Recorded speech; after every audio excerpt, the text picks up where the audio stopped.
দর্শক, রাজধানীর আবহাওয়ার সবশেষ খবর জানাতে ধানমন্ডি থেকে আমাদের সঙ্গে যুক্ত হচ্ছেন জিনিয়া কবির সূচনা। সূচনা, সকাল থেকে আপনি জানাচ্ছিলেন যে জনজীবনে শীতের যে প্রভাব পড়েছে এবং ছুটির দিন হয় অনেকেই বের হননি।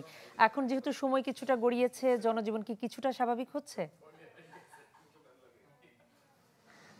শীতের তীব্রতায় জনজীবনের কি পরিস্থিতি তা কিন্তু ধানমন্ডির মতো অভিজাত এলাকা এলেই সবচেয়ে বেশি টের পাওয়া যায়। কারণ একদিকে যেমন এমন অট্টালিকা রয়েছে, সুউচ্চ অট্টালিকা, যেখানে এখনো মধ্যবিত্ত উচ্চ মধ্যবিত্ত যারা তাদের এখনো ঘুমই ভাঙেনি। অপরদিকে ধানমন্ডি লেকের পার ঘেঁষে যে ডে লেবারার যারা, অর্থাৎ শ্রমজীবী মানুষ যারা যারা দিন এনে দিন খায়, তারা কিন্তু সারি বেঁধে বসে আছেন এবং তারা অনেকটা দুর্বিষহ ভাবেই একটু চিন্তামগ্ন যে আজ যেহেতু তেমন মানুষ বের হয়নি এবং আজ একে তো ছুটির দিন, তার উপর এমন তীব্র শীত, এবং তারা দিন এনে দিন খান বলেই তাদের প্রতিদিনের রোজগার আসলে তাদের জীবনে প্রভাব ফেলে।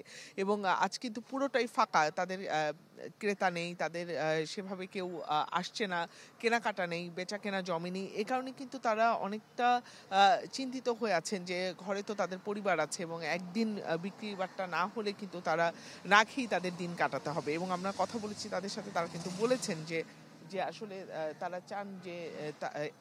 চান যে এই তীব্র শীত চলে যাক। এবং কেউ কেউ যারা এমন অনেকে আছেন যারা একেবারেই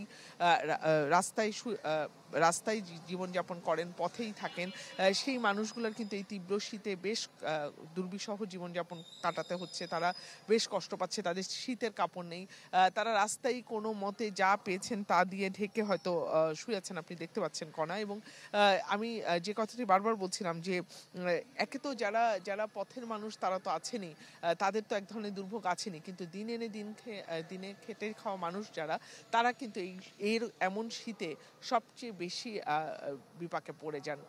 কণা। সূচনা, আপনাকে ধন্যবাদ। দর্শক, জিনিয়া কবির সূচনা আমাদের সঙ্গে যুক্ত হয়েছেন ধানমন্ডি থেকে। নিশ্চিন্তে খান স্বাস্থ্যকর অল টাইম পান, অল টাইম হেলদি লাইফ।